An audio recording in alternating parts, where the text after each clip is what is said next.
They always told me not to go down there after dark, not in a superstitious way, no old wives' tales or family ghost stories.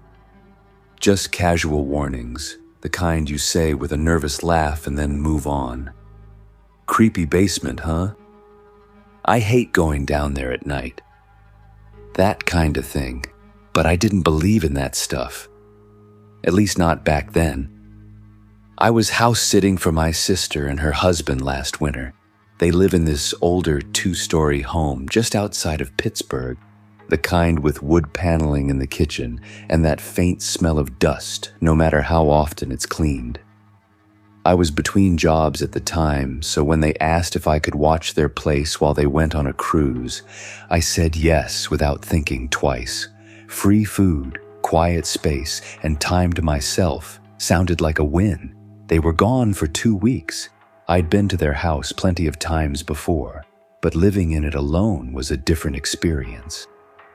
Things you don't notice when you're just visiting start to stand out, like how loud the pipes bang when the heat kicks on or how long the hallway feels at night. The house had a basement, like most older homes in that area. It was unfinished and kind of creepy, to be honest. Cinder block walls, a single hanging bulb, a washer and dryer on one side and stacks of boxes and shelves on the other.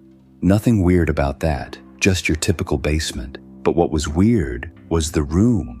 There was a separate room built into the far corner, kind of like a storage space, but it had a door, an old wooden one with a rusted knob and no windows. The first time I went down there to do laundry, I noticed the door was slightly ajar. I didn't think much of it, figured they must have been grabbing something before they left. I didn't bother looking inside, just closed it gently and went back upstairs. That first week went fine. I'd cook, watch movies, and job hunt half-heartedly on my laptop. Every couple of days, I'd do laundry in the basement, always during the day. I never liked going down there at night. The lighting was too dim, and the stairs made this horrible creaking sound that echoed through the whole house. Around day 6, I noticed something a little odd. I was walking past the basement door on the way to the kitchen when I noticed it was open. Not the one to the basement, but the wooden one inside, the storage room. I hadn't been down there in 2 days, and I know I left it shut. I figured maybe I didn't close it all the way and the air pressure or heat pushed it open. Old house, not a big deal. I shut it again, this time pulling until I felt the latch click. That night, I was brushing my teeth when I heard what sounded like movement downstairs.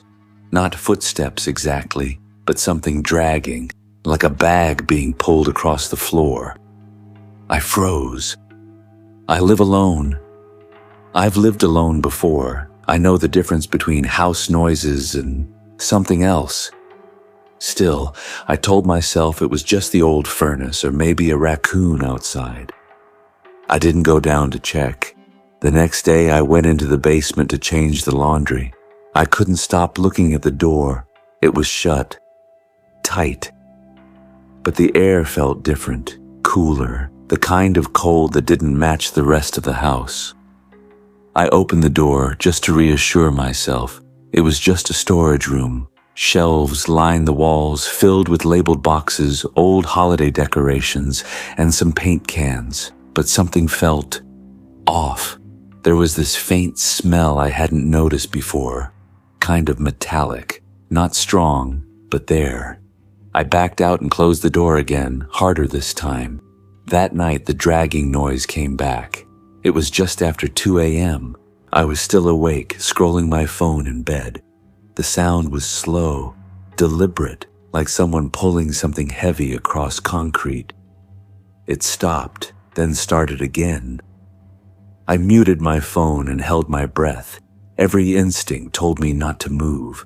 My eyes were locked on the dark hallway outside my bedroom. I don't know how long I sat there, staring. Eventually, the sound stopped. The next morning, I checked the basement again. Everything looked the same, door shut, no signs of movement. I went to open it just to make sure. It was locked. That door had no lock, not one I ever noticed. But now the knob wouldn't budge. I even pulled out my phone and used the flashlight, checking for some kind of latch. Nothing. Just the same old wooden knob, stiff as hell. I didn't force it. I just walked back upstairs with this weight in my chest I couldn't shake. Later that day, I texted my sister. I casually asked if they had installed a lock on the basement storage room recently. She replied, "What storage room?" I stared at the screen for a solid minute. I told her the one in the basement, the one in the back corner. She sent back a confused emoji and said there's no room down there, just shelves and the laundry machines. I sent her a picture of the door from earlier. No reply. That night, it happened again, louder this time. The dragging sound started around 1:45 a.m., and it wasn't alone. There was breathing, shallow, raspy breathing, right beneath the floorboards. I was sitting on the couch watching TV, and the sound was so close, I turned the volume all the way down. It was coming from the vent near the floor. I leaned down and listened. It stopped. And then 3 knocks from under the vent. I jumped back so hard I hit the coffee table behind me. I didn't scream, but my heart was thundering in my chest. I grabbed my phone and went into my room, locked the door, and stayed there the rest of the night. I kept listening. I never heard anything after that. No knocks, no dragging, nothing. In the morning, I went down again. The door was open, not wide open, just cracked. But inside was the thing that still gives me nightmares. There was a chair in the middle of the room facing the wall. It hadn't been there before. I swear to God it wasn't. I would have noticed a wooden chair sitting dead center like that. And on the seat, a small pile of dirt. Just dirt. Not even a lot. Maybe what you'd get if you scooped it from the backyard. But it was fresh, damp, and right behind the chair, scratched into the cinder block wall, were 4 words. I waited. You didn't. I backed out. I slammed the door. I didn't care if I broke the knob. I slammed it shut and ran back upstairs. That same day, I packed my things and drove back to my apartment. I didn't even tell my sister. I said something about a job interview that came up, and she thanked me for staying as long as I did. I don't know what that room is. I don't know who or what was down there. I've never gone back. My sister still lives there. And I still haven't told her. But sometimes, late at night when I can't sleep, I hear that sound in my head. The dragging, the breath, and I wonder how long it was waiting before I heard it. If you think that was disturbing, wait until you hear what someone found buried behind a locked basement door that shouldn't have even existed. Our next story takes us even deeper. They told me the house came with a fully finished basement. That was part of the appeal. I was 27, trying to move out of my overpriced apartment and finally buy a place of my own. The market sucked, and I didn't have much saved. So when this older 3-bedroom, 2-bath popped up just outside of Columbus for under $150,000, I jumped on it. The listing didn't say much, just a couple photos, mostly upstairs. The basement wasn't even shown, but the agent swore it was in great shape. Was converted into a den by the previous owner, he told me, carpeted, insulated. You could throw a TV down there, make it your hangout zone. I figured, cool, maybe someday. Right now, I just needed a roof over my head. I moved in early October. The weather was already turning cold, and the house smelled stale, like something had been sealed up too long. Still, it was mine. I bought a couch off Facebook Marketplace, a cheap mattress, and told myself I'd fix things up as I went. The first time I opened the basement door, I got hit with this wall of air. Not cold exactly, just still, like the kind of air you get in an attic. The stairs were wood, unpainted. They creaked like crazy. At the bottom was a switch which controlled a single overhead bulb with a pull chain. The light flickered twice before staying on. And yeah, it was finished.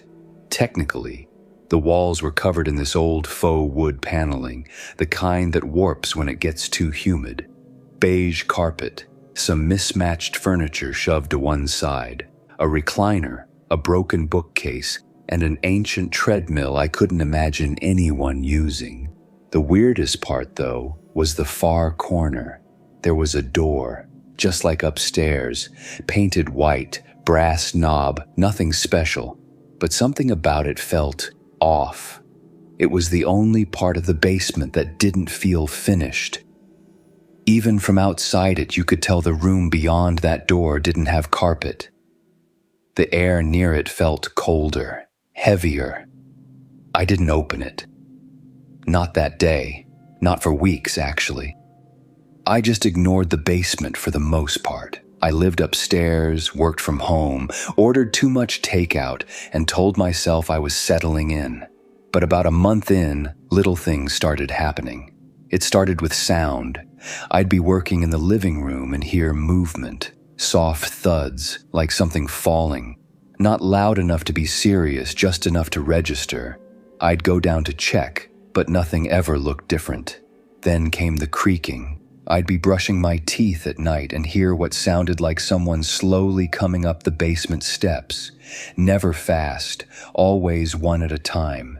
I convinced myself it was the house settling, or maybe a mouse. Old houses make noise. I wasn't going to be that guy who bought a fixer-upper and got paranoid about ghosts 2 months in. Then came the footsteps. That was the night I knew something was wrong. It was 3:17 a.m. I remember because I just looked at the clock. I couldn't sleep, was scrolling on my phone when I heard it. Clear as day, someone walking in the basement. Not thumps, not creaks. Steps. Pacing. From one side of the basement to the other. I froze. Just lay there in bed, barely breathing. I live alone, no roommates, no pets. I told myself I was imagining it, I had to be. But when I finally got the nerve to get up and peek down the stairs, I saw something that made my blood run cold. The light was on. The pull chain bulb. I always turned it off. Always. And the white door in the corner, it was open. Just a crack. I didn't go down there. I shut the basement door and locked it. I slept in the living room with a knife beside me and didn't close my eyes until daylight started to bleed through the blinds. The next morning, I forced myself to go down. Broad daylight, sun shining in through the tiny basement windows. I stood at the bottom of the stairs for a long time before I walked over to the white door. I pushed it open slowly. It was empty. Just concrete floors, unfinished walls, and a weird, dark stain in the far corner that looked like water damage. There were no windows, no vent, no reason that room should have been cold, but it was, like walking into a walk-in freezer. I shut the door and tried to forget about it. But I couldn't, because that night it happened again. And the next night, and the next. Always the same time. 3 a.m. to 3:30. Like clockwork, the sound of pacing. Sometimes the light would be on when I knew I turned it off. Sometimes the door would be open again. One night I swear I heard breathing, right under the floor, like someone was lying there just beneath my feet. I stopped going down, started keeping the door padlocked, started drinking more than I should. Then one night, something changed. It was raining hard, wind shaking the house. I had earbuds in, watching something dumb to keep myself distracted, when I felt it. A vibration, coming from the floorboards. Not the whole house, just the section near the hallway. I took out my earbuds. The basement door was rattling, not violently, but steady. Like someone was pushing against it, not even hard, just knocking. I stepped toward it. The house was dead silent, except for the rain against the windows. I got about 5 feet from the basement door when it stopped. No more rattling, no sound at all. Then I heard it. Clear as if someone was whispering into my ear. "Let me out!" I backed away so fast I almost tripped. I locked myself in the bathroom that night, slept in the tub with the light on. The next morning I called a contractor, told him I was interested in getting the basement resealed, maybe drywall installed over the paneling. I didn't care what he did, I just needed someone else to go down there. He came that weekend, older guy, maybe in his 50s, salt-of-the-earth type. He was polite, made some jokes about how these old homes always got weird basements. I laughed along, pretending I wasn't completely losing it. About 20 minutes later, he came back up. His face was pale, not scared, exactly. Just off. He said, "Hey, that room in the corner? Was that part of the original layout?" I asked him what he meant. He said, "The floor slopes down in there. That's not normal. And the concrete looks newer than the rest of the foundation. It's like it was filled in at some point." I asked if that was bad. He just stared at me and said, "You might want to call the city." That kind of work should have had a permit. I thanked him, paid in cash, and he left. I never called the city. That night, I couldn't sleep. I kept thinking about what he said, about the floor being filled in, sloped, like a pit, like something was down there once, or still is. I don't go into the basement anymore. I moved my laundry upstairs, had a handyman seal the basement door completely. It's covered in drywall now, painted over like it was never there. But sometimes, in the middle of the night, I still wake up at 3:17 a.m., and I swear I can hear footsteps pacing beneath me. Just waiting. They say curiosity killed the cat, but for one man, going back to a basement he was warned to avoid might have opened something that was never meant to be found. What he witnessed next is hard to explain, and even harder to forget. I should have never taken the job. I was desperate for work after getting laid off from the warehouse gig, and a buddy of mine hooked me up with this weird side hustle, house clean-outs. Basically, you go into properties after evictions or deaths and haul everything out, furniture, garbage, boxes, whatever's left behind. It wasn't glamorous, but it paid under the table, and I needed every dollar. The house in question was in this rural patch about 40 minutes outside town. Big place. Looked like it used to be nice but hadn't been taken care of in years. The lawn was overgrown, paint peeling off the siding, the kind of place that makes you slow down just to stare at it. The guy who hired me, Ted, was already there when I pulled up. Big dude, always chewing toothpicks. He handed me a mask and gloves and said we were mostly clearing the basement that day. I didn't even question it. That was my first mistake. I followed him around the back where the bulkhead doors were. You know, those angled metal ones that open like a bunker. He pulled a key out of his coat and popped the padlock. The second those doors opened, I caught this smell. Not rotting food or mold. Something deeper. Wet wood, stale air, and something sour, like meat, but not quite. Ted didn't react, so I tried to play it cool. The steps were slick, moss growing on the edges. I remember my boot slipping slightly as I went down. The light was barely there, just one dangling bulb from the ceiling and a couple of windows smeared with grime. Most of the basement was cluttered with boxes and broken furniture. But the worst part, there were dozens of mason jars. Rows of them, stacked on old shelves along the wall, all filled with this thick, reddish-brown liquid. Some looked newer than others. A few had stuff floating inside, bits of hair, string, what might have been teeth. I don't know. I tried not to look too close. I turned to Ted, expecting him to crack a joke or explain. He didn't. He just handed me a trash bag and said, "Don't open anything. Just toss it." That was the second red flag. We worked mostly in silence. The whole time I couldn't shake the feeling that we weren't alone down there, like the air itself was watching. I know how that sounds, but I kept glancing at the far end of the basement where it dipped into darkness. There was a door back there, low ceiling, no light above it. Looked almost like a cellar within a cellar. I pointed to it. "What's in there?" I asked. Ted didn't even look. "Don't worry about that one. It's sealed." He moved on like it was nothing. But the thing is, it wasn't sealed, not fully. I saw the gap under the door, saw the faint, flickering light, like a candle or a fire. That night after the job, I couldn't sleep. My body was sore, but my brain was buzzing. I kept thinking about the jars, about that room, about the smell. The next morning, I got a text from Ted. "House job's done. Don't go back. Owner changed plans. Got it." I didn't respond. I should have listened, but something kept pulling at me. I couldn't stop thinking about the way that door looked, like it wasn't supposed to be there, like the house had grown around it.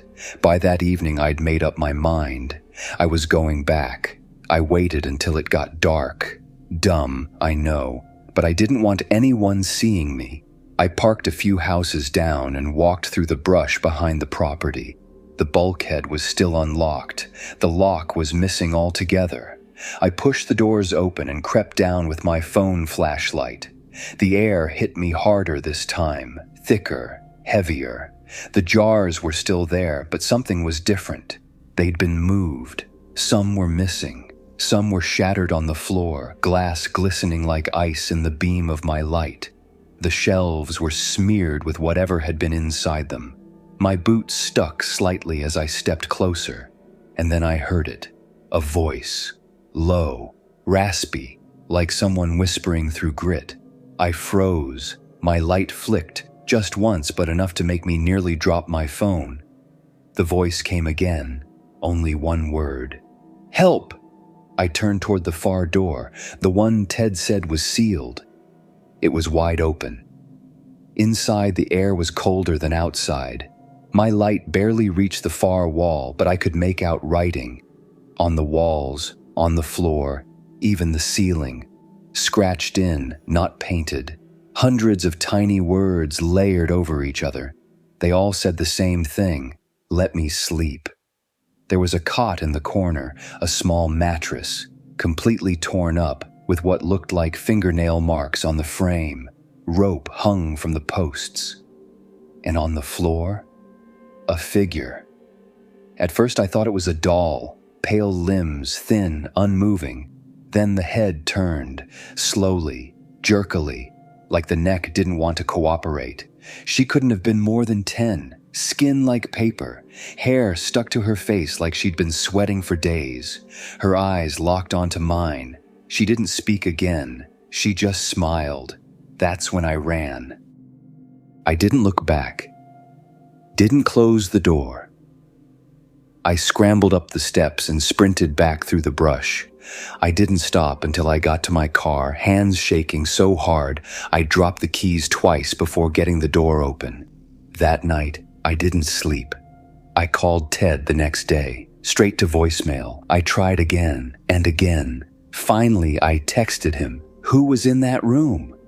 No answer. A week went by, then 2. I finally drove by the house again. I just needed to see it, to make sure it was real. It wasn't there. The entire property was gone. The lawn had been dug up. No bulkhead, no structure. Just dirt, fresh dirt, like someone had scraped the whole place off the map. I pulled over, got out, stood there staring at the emptiness.